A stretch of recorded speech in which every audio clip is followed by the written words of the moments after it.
Draw a large circle. Then at the circumference, draw a small niche in the circle. The niche represents your conscious mind. All the rest of the circle, 95% or more, represents your unconscious, a vast region that contains riches beyond imagination. One way we know of this hidden realm is through our dreams. It is because they are regularly helpful that psychotherapists pursue the analysis of dreams.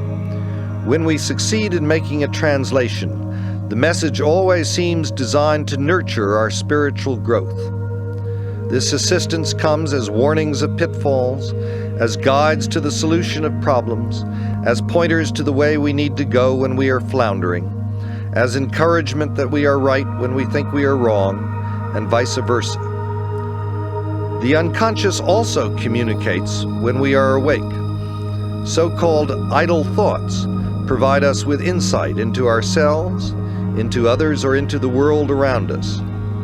For example, one of my patients, a young woman, had suffered since early adolescence from a sensation that she was about to topple over. So she walked with a straight-legged, wide-based gait.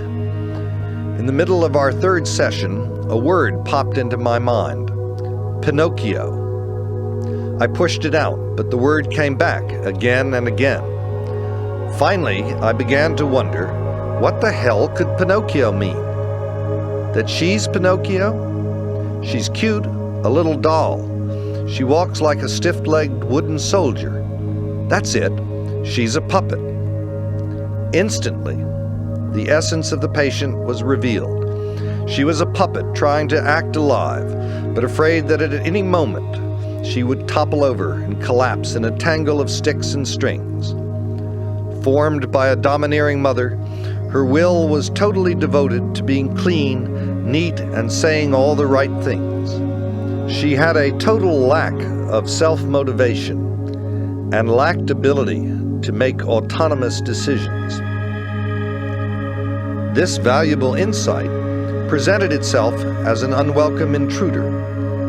Its presence seemed alien and irrelevant, a quality characteristic of unconscious material as it appears to the conscious mind. Partly because of this alien quality and the associated resistance of the conscious mind, Freud perceived the unconscious as a repository of the primitive, the antisocial, and the evil within us.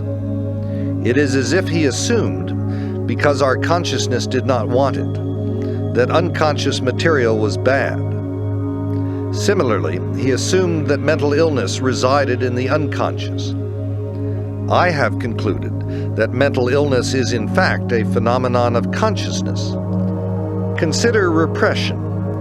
Freud discovered in his patients sexual desires and hostile feelings of which they were not aware, yet which were clearly making them ill. But why were these desires and feelings located in the unconscious?